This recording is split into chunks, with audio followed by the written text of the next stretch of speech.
You're looking at that pregnancy test, and there are 2 lines. And right now, the only thing you can think is, how do I tell my parents? Maybe they already know. Maybe you've been carrying this alone for days or weeks. Maybe you're so afraid of their reaction that you can't even imagine how that conversation is going to go. If that's you right now, breathe. This video is for you. We're going to talk about how to prepare for that conversation, what to expect when you tell them, what to do if the reaction is the worst thing you can imagine, and how to move forward no matter what happens. I'm not going to tell you it's going to be easy, but I am going to tell you that you are not alone and that there is a path on the other side of this moment. The preparation. Finding your voice before walking into that room. The first thing you need to know is this. The longer you wait, the heavier it gets. Not because time makes it worse, but because carrying a secret like this alone is exhausting, and you're already carrying enough. Before you talk to your parents, practice, seriously. Tell a trusted friend first, your partner, or simply stand in front of the mirror and say the words out loud. It sounds weird, but it works. Hearing your own voice say it makes it stop feeling so impossible. If the words simply won't come out, write it down. A letter, a message, whatever. Sometimes your hands can say what your voice can't yet. When you're ready for the actual conversation, get straight to the point. Don't start with, "I have bad news," because that triggers panic before you've said anything. Something simple works much better. "I need to tell you something important. I know it's not what you expected, but I'm pregnant." Period. Clear. No beating around the bush. Leaving silence after that is completely valid. Let it sink in. And one more thing before you go in. Choose the moment carefully. Don't tell them when someone just got home from work exhausted, or in the middle of a fight, or in a public place. Look for a quiet moment at home, when there's time to truly talk. The reaction. What will probably happen when you tell them. Let's be honest about something. Most parents aren't going to respond with an immediate hug, and not because they don't love you, but because in that moment, you just changed their world too. When you tell them you're pregnant, you're ending a version of your future that they had kept in their heads. That hurts, and pain sometimes comes out as anger, as silence, as tears, or as words they shouldn't have said. Many parents go through a kind of grieving process in that moment. They are mourning the plans they imagined for you, even if that doesn't mean they won't support you later. If in the first few minutes they say something that hurts you, try with everything you've got not to take it as the final word. They're in shock. They're processing.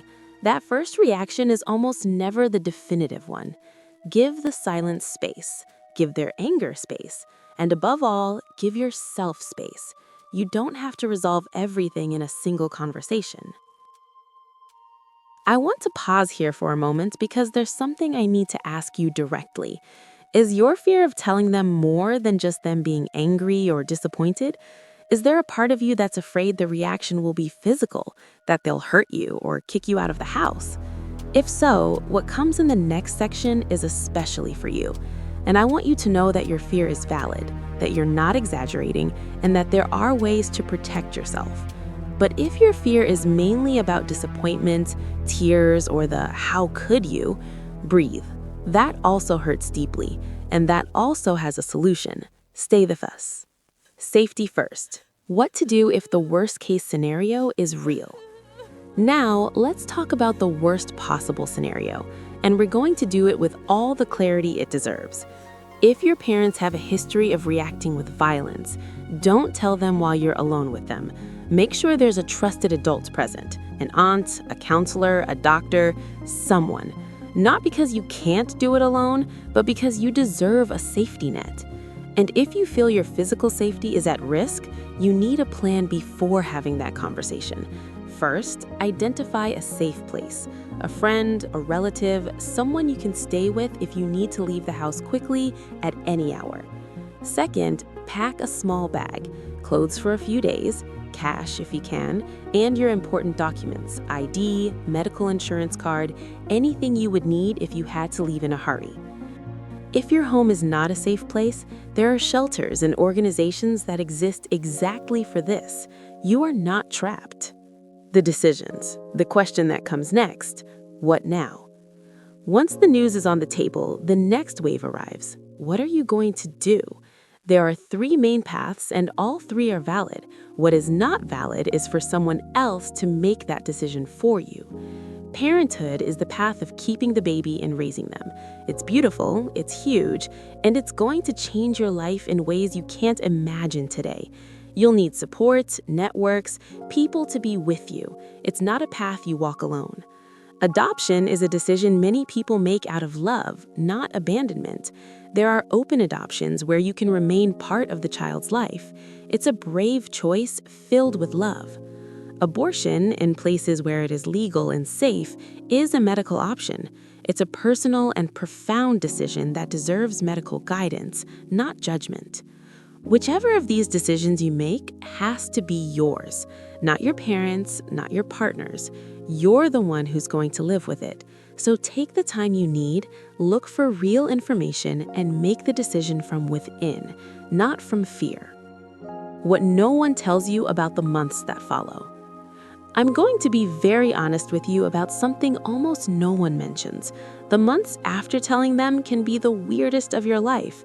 Not necessarily the most difficult, though they might be, but the most strange. Because at the same time you're managing the physical stuff, the nausea, the fatigue, the changes in your body, you're also managing the dynamic with your family, who are likely still adjusting to the news. You're processing who you are now, and that can feel very alone even when people are around. What helps in that period is simple but real.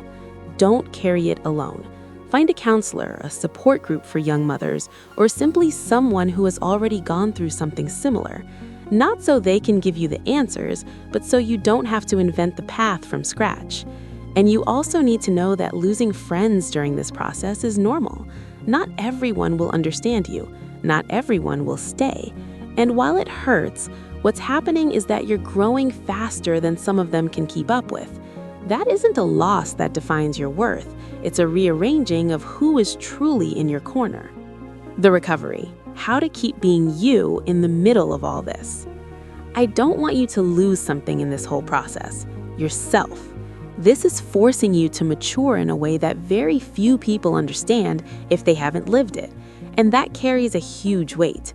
But it's also showing you something about yourself that you might not have known, that you are much stronger than you thought. Seek professional help without shame. A school counselor, a doctor, a social worker. There are programs like WIC or Medicaid designed exactly for this situation to make sure you and your baby have what you need medically and nutritionally. You don't have to know how it all works right now. You just need to start asking. And about your parents, have patience with that relationship. There's a pattern that repeats over and over in these stories. The parents who at first reacted with anger, shame, or distance, many of them end up being the most devoted grandparents in the world. Not always, not all of them, but more than you'd imagine.